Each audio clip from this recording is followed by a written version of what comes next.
رحم الله من قرأ الفاتحة.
فاطر السماوات والأرضين وبارئ الخلائق أجمعين. الصلاة والسلام والتحية والإكرام على سيد الأولين والآخرين أفضل الأنبياء والمرسلين الملقب بطه وياسين محبوب رب المشرقين والمغربين مولانا ومولى الكونين جد الحسن والحسين أبي القاسم محمد.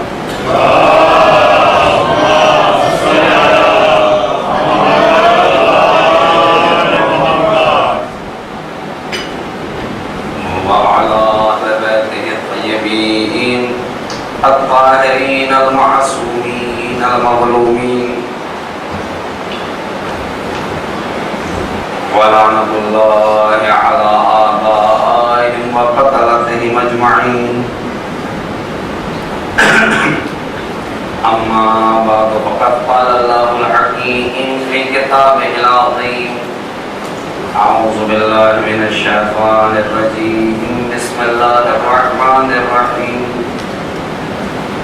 قل هو الله أحد الله الصمد لم يلد ولم يولد ولم يكن له كفوا أحد. صدق الله العلي العظيم. صلوات محمد وآله.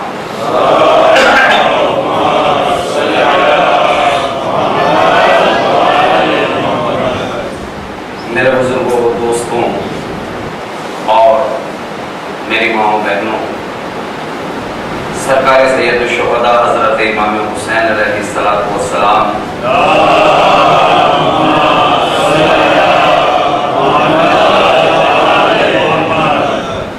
کی قیامت شہادت کی مناسبت سے جو شرائع مجلس آپ کی خدمت میں ہو رہا ہے اس کا عنوان آپ کے واضح ہے، کربلا اور اصول دین.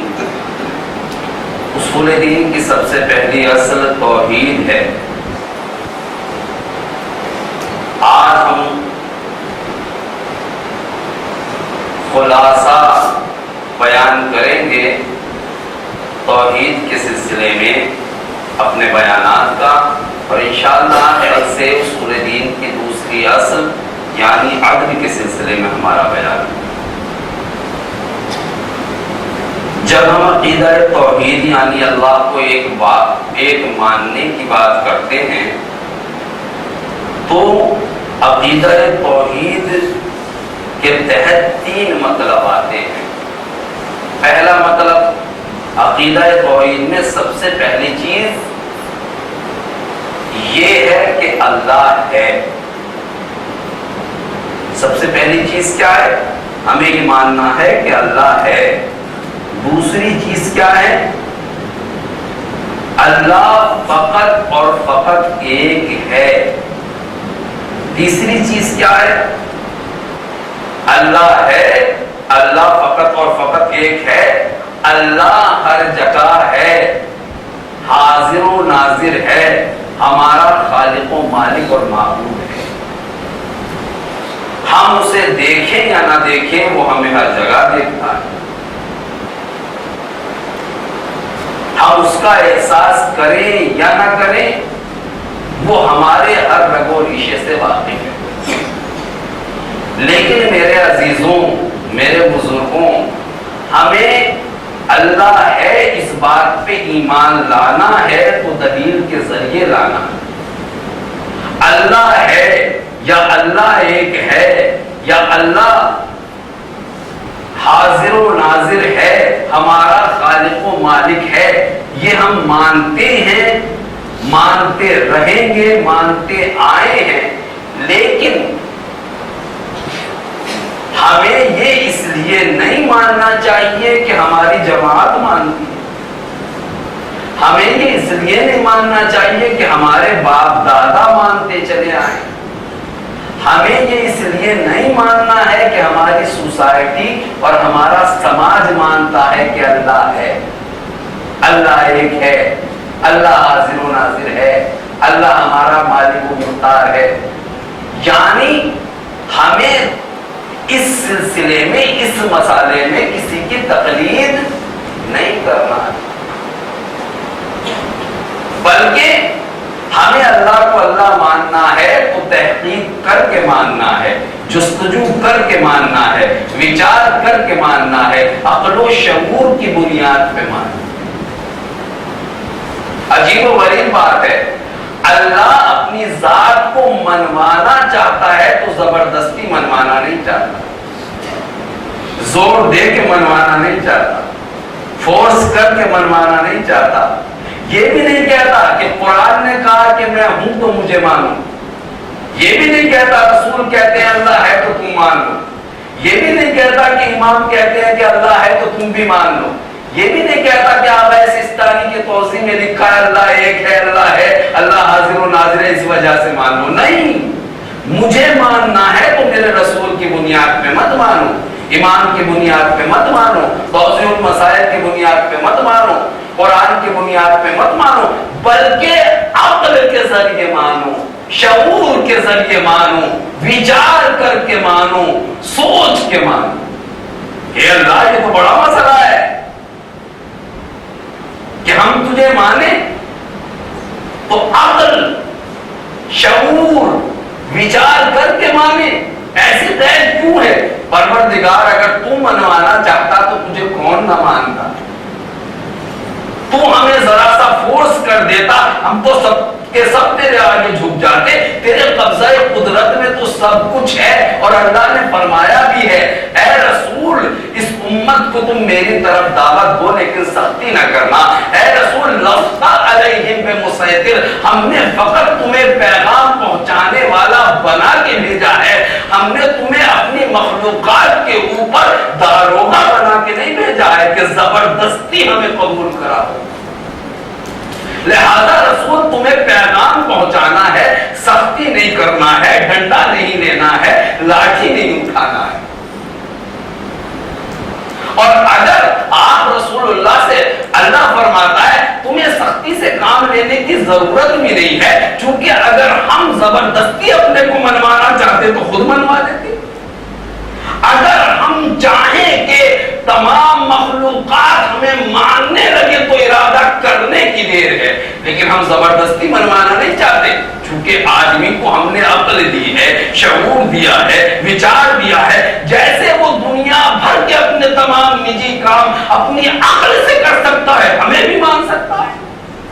توجہ کرے، توجہ کرے، توجہ کرے، یہ دین کی بہت بڑی ضرورت ہے۔ اللہ کو ماں باپ کی وجہ سے ایک نہیں ماننا ہے، اللہ کو قرآن کی وجہ سے ایک نہیں ماننا ہے، اللہ کو سوسائٹی کی وجہ سے ایک نہیں ماننا ہے، بلکہ اللہ کو تحقیق کر کے ایک ماننا ہے، عقل سے ماننا ہے، شعور سے ماننا ہے، وچار سے ماننا ہے۔ لیکن میں اپنے اللہ سے سوال کرنے کا حق رکھتا ہوں، اے اللہ تو نے ایسا کیوں کیا؟ کچھ بھی تھا تو ہمیں منوا دیتا، اگر زبردستی بھی منواتا تو بیجا نہ تھا، چونکہ تو ظلم نہیں کرتا، تو نے ایسا کیوں نہیں کیا؟ شاید اللہ کی طرف سے جواب آ جائے، نادان تو نہیں سمجھا بات کو، کمال کو زبردستی منوانے کی ضرورت نہیں ہوتی، توجہ کریں، کمال کو زبردستی منوانے کی ضرورت نہیں ہوتی، ہم سراسر کمال ہیں، ہم سراسر وقار ہیں، ہم سراسر عزت ہیں، ساری کمالات ساری عظمتیں ہمارے یہاں موجود ہیں، اور یہ قاعدہ ہے کہ کمال اپنے کو زبردستی نہیں منواتا، سورج نکلتا ہے اپنے نور کو زبردستی نہیں منواتا، چاند نکلتا ہے اپنے کو زبردستی نہیں منواتا، آسمان بلند ہے اپنی بلندی کو زبردستی نہیں منواتا، جس میں کمال پایا جاتا ہے اسے زبردستی کی ضرورت نہیں ہے، جب انسان کے پاس عقل ہوتی ہے کمال کو دیکھتا جاتا ہے، کلمہ پڑھتا جاتا ہے، صلوات پڑھ دے محمد و آل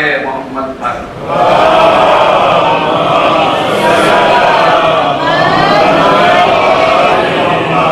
اے میرے بندے، اگر میں رسول سے نہ کہوں کہ مجھے مانے میرے بندے، میں اماموں سے نہ کہوں کہ مجھے میرے بندے مانے، میں قرآن کو ہے انجیل زبور کو نہ بھیجوں کہ مجھے میرے بندے مانے، تب بھی تو مجھے مان سکتا ہے، کیونکہ میرے ماننے کی بہت دلیلیں ہیں تیرے پاس۔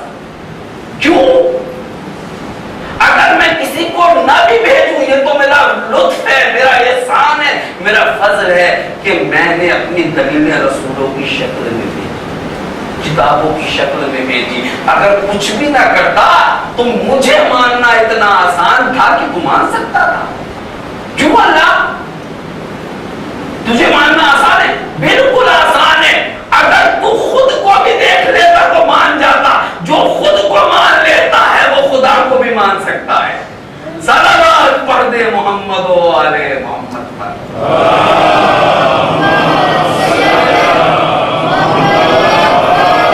میرے بندے ذرا عقل سے کام لے، میں عقل کی بنیاد پہ تیرے دل میں آنا چاہتا ہوں، میں شعور کی بنیاد میں تیرے دل میں آنا چاہتا ہوں، میں وچار کی بنیاد پہ تیرے ذہن پہ قبضہ کرنا چاہتا ہوں، منزل کو پہچانے۔ کیوں اللہ؟ اس لیے کہ مجھے ماننے کی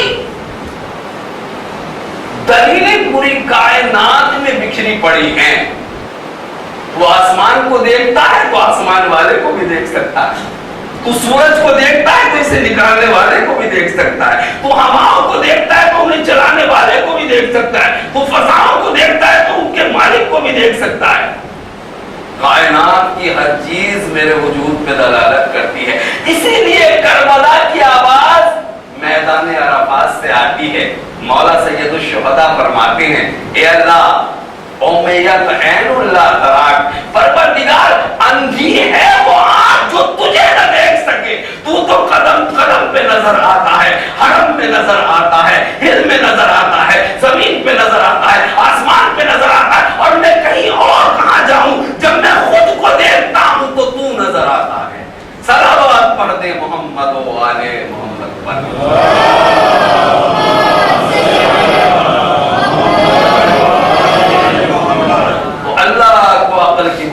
پہ ماننا ہے، اللہ کو شعور کی بنیاد پہ ماننا ہے، اللہ کو وچار کر کے ماننا ہے اور فکر کر کے ماننا ہے، اور جب اس طرح مانو گے تو پھر اللہ ہی اللہ تمہارے دل میں رہے، اللہ ہی اللہ تمہارے دل میں رہے، چونکہ جس چیز سے، جس شخص سے، جس مسئلے سے ذہن مطمئن ہو جاتا ہے اسے دل قبول کر لیتا ہے۔ میں کیا کہہ رہا ہوں؟ بہت توجہ، اللہ نے اپنے ماننے کو ہماری عقل کے سپرد کیوں کیا، ہمارے شعور کے سپرد کیوں کیا، ہمارے ضمیر کے سپرد کیوں کیا، ہمارے وچار کے سپرد کیوں کیا؟ اس لیے کہ جس بات کو ہماری عقل قبول کر لیتی ہے، جس بات کو ہمارا شعور مان لیتا ہے، وہ بات، وہ شخصیت ہمارے دل میں بیٹھ جاتی، پھر ہمارے دماغ میں، ہمارے دل پہ، ہماری زبان پہ، ہمارے عمل پہ اس کا قبضہ۔ اللہ تمہارے اللہ ہے تو اس کی دلیل بھی دے۔ کوئی آپ سے پوچھے اللہ ہے، آپ کہیں ہاں، تو مذہب یہ کہتا ہے جب آپ ہاں کہہ دیں وہ پلٹ کے کہے کہ اللہ ہے تو آپ کے پاس دلیل کیا ہے، تو آپ کو توضیح المسائل میں ڈھونڈنے کی ضرورت نہ پڑے، فوراً کہیے کہ دلیل یہ، دلیل دیجیے، سینکڑوں دلیلیں، کائنات کی کسی بھی چیز پہ نظر ڈال دیجیے یہ ہے تو وہ بھی ہے، کی دلیل. اتنی آسان ہے اللہ کے ہونے پہ دلیل دینا کہ عرب کی معمولی سی بوڑھی عورت نے بھی دلیل دے ڈالی. نوجوانوں کا ایک گروہ ہے، چونکہ آپ اس سے دور دور بیٹھتے ہیں اور یہ مائک کام کرتا ہے یا نہیں کرتا یہ تو آپ جانیں، مجھے پتا نہیں چلتا، تو پھر میں چیخنے لگتا ہوں. میری مجبوری ہو جاتی ہے اور آپ میری بات کو سمجھ نہیں پاتی. یہ میری مجبوری ہے، میں اپنے کو کنٹرول کر رہا ہوں، لیکن مجلس سید الشہداء ہے اور ضروری پیغام پہنچ رہا ہے. مجھے احساس ہونا چاہیے کہ آپ سن رہے ہیں، احساس ہونا چاہیے مجھے. کم از کم صلوات کے ذریعے آپ سہارا دیں.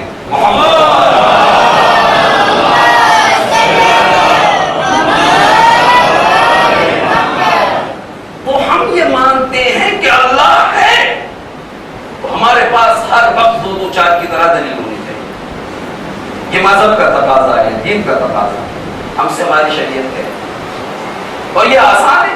عرب کے چند نوجوان تھے، رسول اللہ کی آواز مکے کی گلیوں میں گونج چکی تھی کہ اللہ ہے اور فقط ایک ہے. نوجوان تھے، نوجوان زیادہ غور و فکر کو کرتے نہیں، جوانی میں مست رہتے، اپنے مسائل سے فرصت نہیں ہوتی.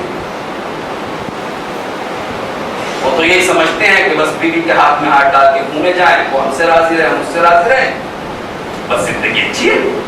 تو نوجوان تھے، رسول کا نعرہ ان کی سمجھ میں نہیں آیا. وہ چلتے چلتے دیکھا کہ ایک بوڑھی ماں چھوٹا سا چرخا لیے ہوئے چلا رہی ہے. سمجھتے ہیں نا چرخا؟ چھوٹا سا چرخا چلا رہی ہے، بوڑھی ہے، اپنے کام میں مصروف ہے. اس کے بعد چلے گئے. شاید انہیں یقین بھی نہ ہو کہ یہ بھی اللہ کے ہونے کی دلیل دے گی. نوجوانوں کو سوچتی ہے نا کبھی کبھی بوڑھوں سے مذاق کرنے کی. شاید یہ سمجھ رہے ہو کہ اس کے بھی ذہن میں نہ ہو، لیکن پوچھ لیتے. گئے، اماں کہاں بیٹا؟ کچھ سنا ہے آپ نے؟ کہ کیا بیٹا، میں تو بہت کچھ سنتی ہوں. کہ کچھ اور بھی سنا ہے؟ کہ بتاؤ. کہ مکے کی گلیوں میں یہ کلمہ گونج رہا، اللہ ہے، اللہ ہے، اللہ ہے، اللہ ہے. تو اس میں کون سی بات ہے؟ اللہ تو ہے. ایمان خود ضعیف ہے، ایمان ضعیف نہیں ہے.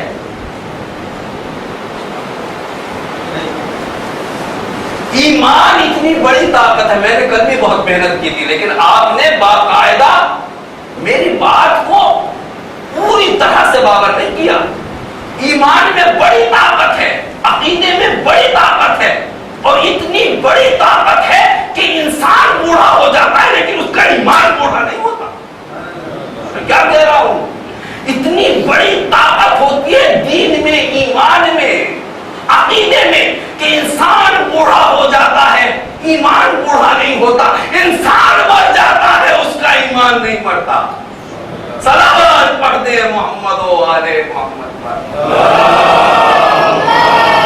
ایمان کی طاقت ہے، دین کی طاقت ہے. کربلا میں امام حسین علیہ السلام شہید ہو گئے، ان کا ایمان شہید نہیں ہوا، ان کا دین شہید نہیں ہوا، ان کا کردار شہید نہیں ہوا. اگر شہید ہو جاتا دین بھی تو آج مجلس نہ ہوتی. ثانیت ثانیت ثانیت یزیدیت دشمنان اہل بیت پر. میرے عزیزو مان جاؤ، میرے کہنے سے نہیں، قرآن کی آیتیں دلالت کرتی ہیں. 1,24,000 انبیاء تجربے سے ثابت کر گئے ہیں. کربلا نے ثابت کیا ہے، خمینی نے ثابت کیا ہے، خوئی نے ثابت کیا ہے، سیستانی ثابت کر رہے، خامنائی ثابت کر رہے کہ سب سے بڑی طاقت اللہ کے بعد ایمان کی طاقت ہے، دین کی طاقت ہے، مذہب کی طاقت ہے. تم مر جاؤ گے، ایمان باقی رہ جائے. یہ بوڑھی ہے، یہ بوڑھی ہے، ایمان بوڑھا نہیں. یہ ضعیفہ ہے، ایمان ضعیف نہیں. کہ اللہ ہے، کہ ہاں ہے، اس میں شک کی کیا بات ہے؟ کیسے؟ اللہ کے ہونے کی دلیل، اللہ کے ہونے کا ثبوت کا دیکھو. دور جانے کی کیا ضرورت ہے؟ میرے چرخے پہ نظر کر لو. اللہ اکبر. دور جانے کی کیا ضرورت ہے؟ اللہ تو ہم سے بہت قریب ہے. نہ پہاڑوں میں جاؤ، نہ جنگلوں میں جاؤ، نہ دکانوں میں جاؤ، نہ ہوٹلوں میں جاؤ، کہیں جانے کی ضرورت نہیں، اللہ تو جہاں تو دیکھ لے وہاں ہے۔ میرے چرخے کو دیکھو، اللہ نظر آ جائے گا۔ کیا ثابت کرنا چاہتے ہیں؟ اللہ ہے، اللہ ہے، اللہ ہے۔ تو دلیل رکھتی ہے کہ دیکھو میرے چرخے کی طرف دیکھو۔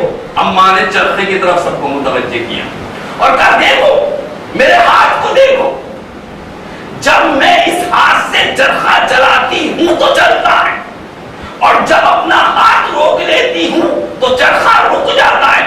سوچو جب اتنا معمولی سا چرخا میرے چلائے بغیر نہ چلتا ہے، میرے روکے بغیر نہ رکتا ہے، تو اب سوچنے کی ضرورت ہے، وچار کی ضرورت ہے کہ اتنی بڑی دنیا کا چرخا کسی کے چلائے بغیر کیسے چل رہا ہے؟ میں اسے چلا رہی ہوں، اللہ دنیا کو چلا رہا ہے۔ صلوات پڑھ دے محمد و آلِ محمد پر۔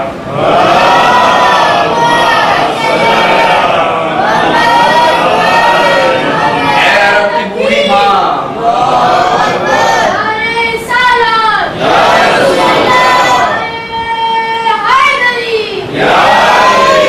اے عرب کی بوڑھی ماں، تجھ پہ ہمارا سلام۔ سارے جوان مطمئن ہو گئے، چونکہ ماں بوڑھی تھی، اس کی بات بوڑھی نہیں تھی، بات جوان تھی، وچار کی بات کی، عقل کی بات کی۔ اور جب رسول اللہ نے سنا کہ اللہ کی دلیل بڑھیا نے چرخے سے دی ہے تو کیا کہا؟ علیکم بدین العجائز، ارے دیندار بننا چاہتے ہو تو اس بوڑھی ماں کے جیسی دینداری اپنا۔ چرخا چلاتی ہے، دین ساتھ ساتھ ہے، چرخا چلاتی ہے، مذہب ساتھ ساتھ ہے، چرخا چلاتی ہے، شریعت ساتھ ساتھ ہے، چرخا چلاتی ہے، اللہ ساتھ ساتھ ہے۔ نہیں سمجھے آپ؟ کائنات میں ذرہ ذرہ اللہ کی نعمت ہے، بڑھیا کا یہ چھوٹا سا چرخا بھی اللہ کی نعمت ہے یا نہیں؟ چھوٹا سا چرخا بھی اللہ کی نعمت ہے۔ اس چھوٹی سی نعمت کو پا کے بڑھیا اس میں گم نہیں ہوتی۔ میں کیا کہہ رہا ہوں؟ بڑھیا معمولی سا چرخا چلاتی رہتی ہے، دین سمجھ بھی جاتی ہے، سمجھا بھی دیتی ہے۔ چرخا چلاتی ہے، دین یاد رہتا ہے، چرخا چلاتی ہے، شریعت یاد رہتی ہے، چرخا چلاتی ہے، مذہب یاد رہتا ہے، چرخا چلاتی ہے، اللہ یاد رہتا ہے۔ کاش ہم بھی اللہ کی بڑی بڑی نعمتیں لے کے، بڑی سی گاڑی لے کے اللہ کو یاد رکھیں، بڑا سا بنگلہ لے کے اللہ کو یاد رکھیں، کارخانہ چلا کے اللہ کو یاد رکھیں، فیکٹری چلا کے اللہ کو یاد رکھیں، تو ہمارا بھی ایمان بڑھیا کے جیسا ہو جائے۔ چرخا چلا رہی ہے، اللہ یاد، معمولی سا ہوتا ہے چرخا، بے قیمت ہوتا ہے چرخا۔ ہم 2 لاکھ کی گاڑی لیے ہوں میں، پھر بھی اللہ یاد۔ بڑھیا اب اپنی ماں بہنوں سے خطاب ہے، میری ماں بہنوں، بڑھیا اپنا رزق حاصل کرنے کے لیے، پاک روزی حاصل کرنے کے لیے چرخا چلاتی رہی، اللہ کو یاد کرتی رہی، چرخا چلاتی رہی، دین کو یاد کرتی رہی، چرخا چلاتی رہی، مذہب کو یاد رکھ۔ تم بھی پورا پورا گھر چلاتی ہو، تم بھی پورا پورا ہوٹل چلاتی ہو، تم بھی پورا پوری دکان چلاتی ہو، کہیں ایسا نہ ہو کہ دکان چلاتے ہوئے دین رک جائے۔ میں کیا کہہ رہا ہوں؟ بڑھیا سے درس لو، وہ چرخا چلاتے ہوئے دین کو نہیں بول۔ تم بھی گھر چلاؤ مگر دین کے سائے میں، تم بھی دکان چلاؤ مگر دین کے سائے میں، تم بھی ہوٹل چلاؤ مگر دین و شریعت کی چھاؤں میں۔ ایسا نہ ہو گاڑی چلے اور دین رک جائے، کارخانہ چلے اور شریعت رک جائے، فیکٹری کو دوڑتی رہے، دین کھڑا ہوا رہ جائے۔ ہم سب کچھ دنیا میں چلا رہے ہیں، دین کو نہیں چلا پاتے۔ آپ کہیں گے مولانا دین چل تو رہا ہے، اتنی مجلسیں ہو رہی ہیں، نماز جماعت ہو رہی ہے، آپ کو بلایا ہے، کم ہے یہ؟ کم ہے؟ ہاں کم ہے، بہت کم ہے۔ ایک بات کہتا ہوں، مجلسیں کرنا، ماتم کرنا، یہ شیعت کی دلیل نہیں ہے۔ سن کے جانا اور جہاں جہاں پہنچنا اس پیغام کو میرے پہنچانا، تنا جہاں بھی اور بھی کہیں۔ مجلس حسین کرنا، ماتم کرنا، تبرک بانٹنا، نیاز دلانا کوئی بھی شیعت کی دلیل نہیں ہے. کیوں؟ سامنے کی بات ہے, ہندوستان میں جا کے دیکھ لیجیے آپ, ہندو بھی ایسا کرتے ہیں. ہندو امام باڑہ بنواتا ہے, ہندو مجلس کراتا ہے, ہندو ماتم کرتا ہے, ہندو علم اٹھاتا ہے, ہندو فاتحہ کا انتظام کرتا ہے, سبیلے لگاتا ہے, ہندو مولا کا نوبہ پڑھتا ہے. پوری ہندوؤں کی انجمنیں ہیں. اگر یہ سب کرنا شیعت کی دلیل ہے تو یہ کیا ہے؟ آپ کہیں گے ہندو سے مجلس میں رویا تو شیعہ ہے؟ نہ بھیا, ہندو.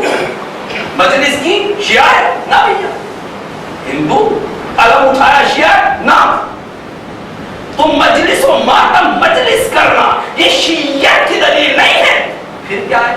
کہ انسانیت کی دلیل ہے. میں کیا عرض کر رہا ہوں, یہ انسانیت کی دلیل ہے. چونکہ حسین پہ اتنے مظالم ہوئے ہیں کہ انسانیت تڑپ گئی, حیوانیت تڑپ گئی, پتھر تڑپ گئے. جو نہ تڑپے حسین کے غم میں, جو حسین کی عزاداری نہ کرے, یہ نہیں کہ اسے مسلمان نہ سمجھو, اسے شیعہ نہ سمجھو, مومن نہ سمجھو, اسے انسان بھی نہ سمجھو. چونکہ حسین تو وہ ہے جو پتھر کو بھی پگھلا دیتا ہے. صلوات پڑھ دے محمد و آل محمد.